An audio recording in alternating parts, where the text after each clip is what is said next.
Hello everyone, welcome to Dinesh QL. My name is Dinesh Priyankara, Data Platform MVP and Business Intelligence Architect. With my previous video, I talk about how to access Azure Data Lake Gen 2 through Azure Databricks using a service principal. With this video, we are going to talk about the same thing, but this time we are not going to use a service principal. We are going to see how we can access Azure Data Lake Gen 2 using Azure Active Directory Credentials. Now, why we need that? Sometimes administrators, even though they have created service principals for accessing Azure Data Lake, they're a bit reluctant to share that with other users. What if a user wants to access one of the folders in Data Lake through Databricks for some experiments? If it can be accessed only through a service principal, then no option. Administrators have to share the service principal with the user. But what if you can configure the environment to make sure that users can access the Azure Data Lake store just using their Active Directory credentials? That's what we are going to discuss with this video. Let me take you through the agenda. So let's quickly have a look on the ways of accessing Azure Data Lake Gen 2. This is something we discussed with the previous video. I'm going to just summarize it. And then let's see how we can make sure that our Databricks environment supports Azure Data Lake Credential Passthrough. That's how you enable users to use their own accounts for accessing Azure Data Lake. Once it is discussed, so as usual, I'm going to show you the way of doing all of these things. So as a part of the demonstration, I'll be showing the way of creating the Databricks environment, which is called as a workspace. We need to create it in a different way. And then once it is created, let's see how we can configure the standard cluster for Azure Active Directory Credential supports, and let's see how we can configure high concurrency cluster for Azure Active Directory Credentials. Okay, before we continue, if you are not familiar with Azure Databricks, I highly recommend you to go through my two videos that have been added under Databricks. The first one talks about what is Azure Databricks and why we have to use it, how we can use it.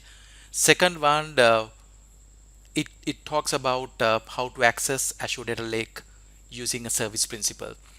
I recommend you to watch these two because we are not going to discuss the basic related to Azure Databricks with this video. Okay, this is what we discussed with my previous video. How do we make sure that we can access Azure Data Lake Gen 2 through Databricks? So we talk about role-based access control, we talk about access control list, and then we talk about multiple security principles like users, group, service principles, and manage identity. And we discuss service principle in detail. So that's what we discuss. Now with this video, we are going to focus on Azure Active Directory users. So let's see how we can configure the environment to make sure that users can connect with the data lake through Databricks and then continue with their experiments. Let me start with Azure Databricks pricing tiers.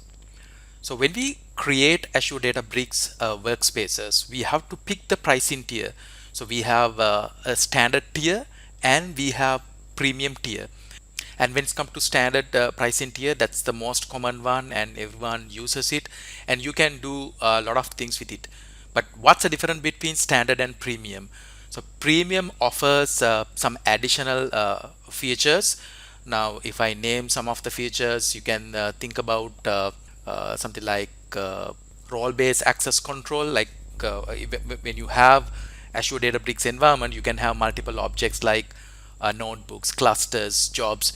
So if you want to make sure that users can access all these objects based on role-based access control, you need to have your Databricks environment using premium price tier, not with the standard price tier. Now we talk about Azure Data Lake Credential Passthrough. So we want to make sure that AD account credential can be sent to Data Lake for authorization through our Databricks. So that support is available only with the premium. You don't get that support with standard. So if you're planning to give permission for users for accessing Azure Data Lake Store through Databricks without providing them a service principal, which means that they have to use their own Active Directory credential, we need to make sure that Databricks environment is created using a premium pricing tier. So that's the first item you need to satisfy. So once you have the premium Azure Databricks workspace, you need to think about the clusters. So when you create clusters, you know that you can create the cluster in two modes. So the first mode is the standard cluster, and we have another mode called high concurrency cluster. So you'll be picking these two types, or the two modes type, based on the requirement you have. Now, for example, if you want to make sure that you can write codes in your notebook using a language like Scala, you have to pick standard cluster, because you don't get Scala language supports with high concurrency cluster. But if you want to make sure that you get a sort of dedicated environment for processing your database on complex business logic, and multiple users can use this cluster simultaneously, then we recommend high concurrency cluster, because standard cluster is not optimized for concurrent connections, concurrent operations. Now, how about data lake credential pass-through? Can I configure standard cluster for data lake credential pass-through, or I have to go for high concurrency cluster? Now, the good thing with Azure Databricks is you can enable data lake credential pass-through for both standard cluster and high concurrency cluster. But there is a difference. If you go for standard cluster and if you enable data lake credential pass-through, it can be enabled only for specific name user. For example, when I enable data lake credential pass-through for standard cluster, I have to say that okay, only Dinesh user can use this cluster for accessing Azure Data Lake using credentials, which mean multiple users cannot access the data lake using the standard cluster you have created with their credentials. So once data lake credential pass-through is enabled for standard cluster, it is enabled for this named user only, not for all users.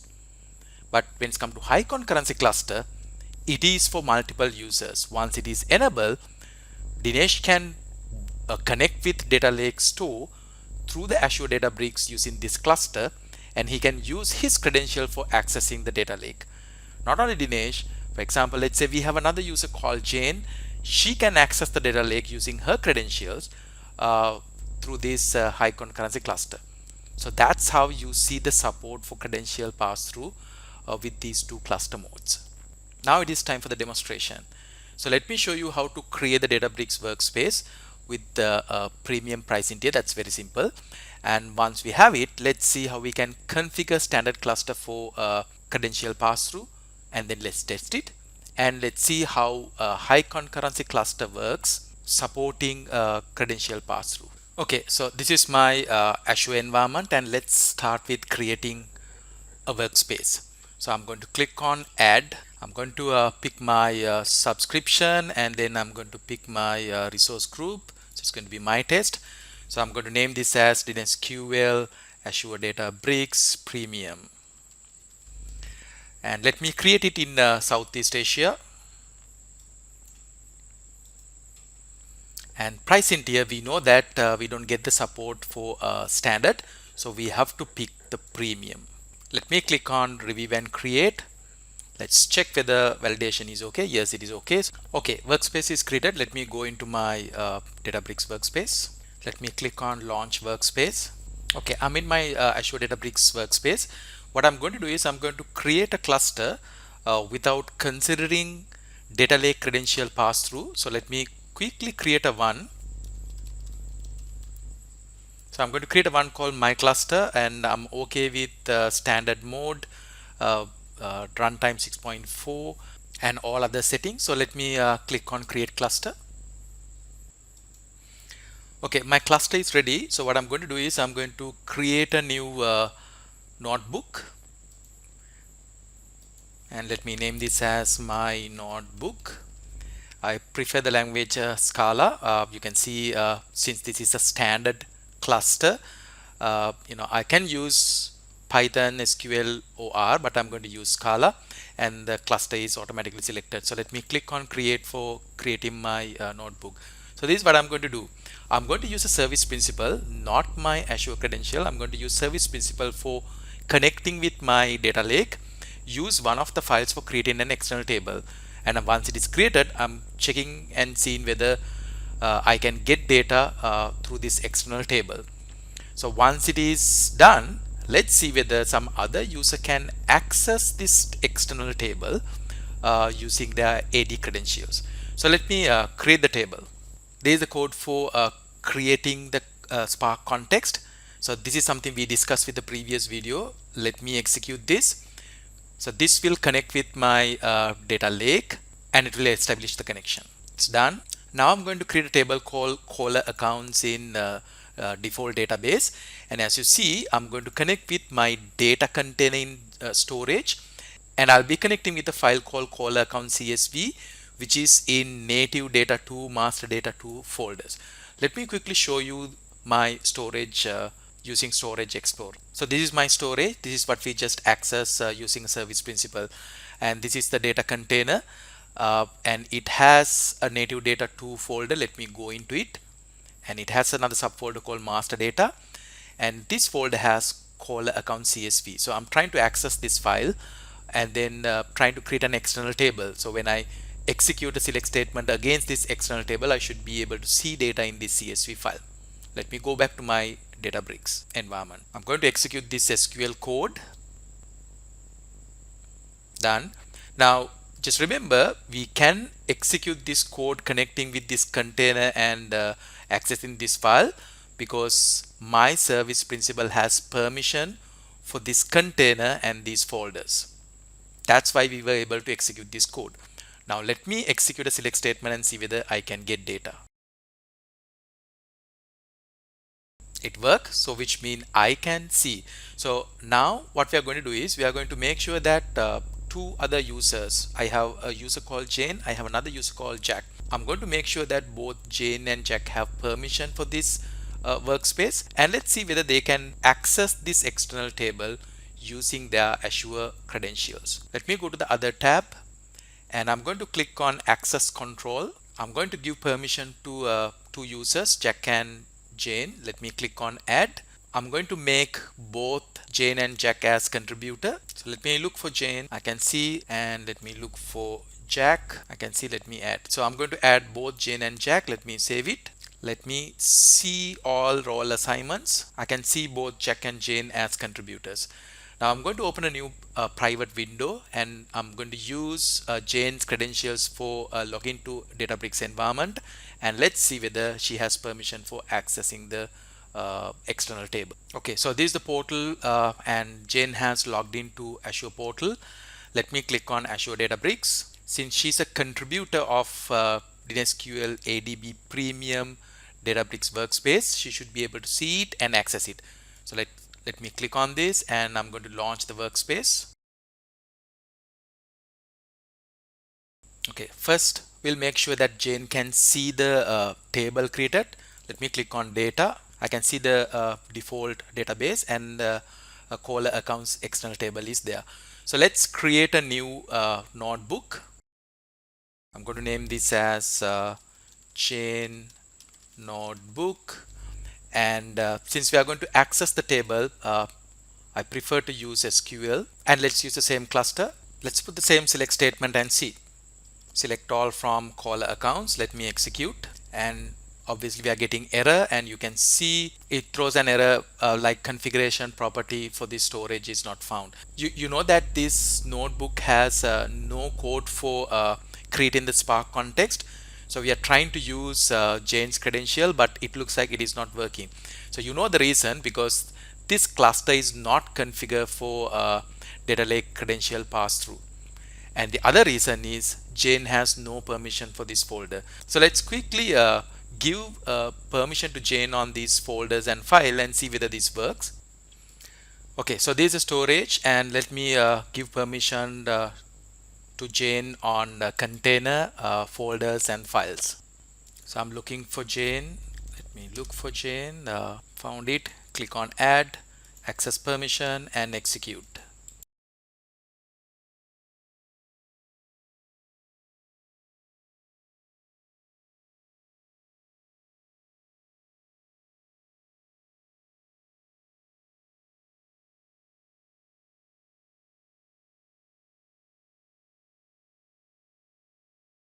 Done. So let's go back to the Databricks and see whether she can access. Let me execute the code again. I'm still getting the error. Right. So we know that it doesn't work like that. So let me go back my Databricks environment and create a new cluster specifically for Jane, enabling Data Lake Credential pass-through. Okay, let me click on create cluster. So I'm going to name this as cluster for Jane, because we know that when we enable this cluster for credential pass-through, we have to specify a username. So it's going to be Jane. So how do you enable credential pass-through? If you expand advanced option, you can see it, enable credential pass-through for user level data access. Let me select it. Once it is selected, we'll see a drop down. Once it is expanded, you will see users who have connected with this Databricks. So we know that Jane has worked with this Databricks, and we know that Dinesh has worked with this Databricks. That's why we see these users. So let me select Jane.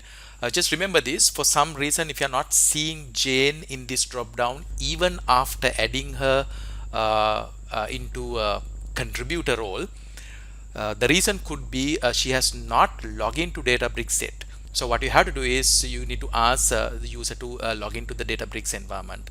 Once the user accesses the Databricks environment, you should start seeing that user in this drop down, right? So that's all. I name it, and we enable this, and we set Jane as the user. So let me create this cluster. Okay, cluster is ready for Jane. So let's go to Jane's portal and see whether she can access the external table now. Right, I'm in Jane's portal. Let me execute the select statement. We cannot. The reason is we have not used the cluster we just created. So let me expand this drop down. I can see cluster for Jane cluster. Let me select that. Let's execute the code now. Okay, so everything works. So this is how you enable standard cluster for Data Lake Credential pass-through. So as you see, Jane can access the data lake using her credentials. Now, can someone else use this cluster for accessing the data lake? Let's quickly check and see. What I'm going to do is I'm going to give permission to Jack for those folders and file, and let's see whether Jack can use this cluster for accessing this table.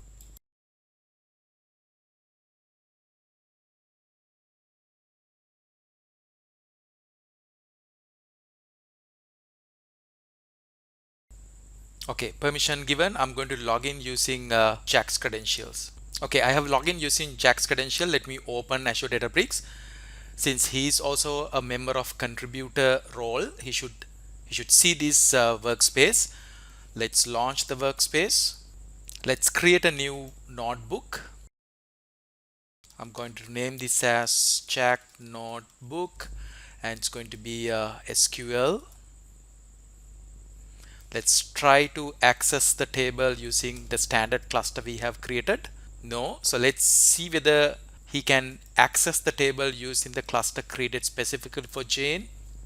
Still no. So when Jack tries to execute this code using the cluster specifically created for Jane, you can see the error message. It says single user check failed. So you get this error message because the cluster has not been created for Jack. It has been created for someone else. That's what it says. Now, if you have a requirement like this, multiple users are trying to connect with the data lake through Databricks using their AD credentials, then we have to create a new cluster which is not based on standard cluster mode. We have to use high concurrency mode. Let's create a one quickly and see whether both Jane and Jack can access data in this data lake through this external table. Okay, so this is my account. I'm going to create a new cluster for all, and let me expand advanced option. But before that, I'm going to change the mode, not standard. This time it is going to be high concurrency. All right, and let me enable this. You can see when you enable this, you don't get that drop down. That drop down is only for standard cluster mode. Now this is high concurrency. Let me click on create cluster. Okay, cluster is created, and you can see it has a different icon because it is its mode is high concurrency. Now let's go to Jack's portal and see whether he can access the external table, or he can access the content in the data lake using this cluster. Okay, I'm in Jack's portal. Let me select the new cluster created. This is the one. Right, let's execute and see. Okay, it works. So which means this cluster can be used by Jack and any other users. So this is how you enable Data Lake Credential pass-through for Databricks clusters. Okay, that's all we have for this video. So I explained the way of creating the workspace for supporting Data Lake Credential pass-through, and then I demonstrated the way of configuring the standard cluster, high concurrency cluster, and then we tested how these two clusters work for multiple users. If you have any question on this, please put a comment. I'll get back to you with the answer. Thanks for watching.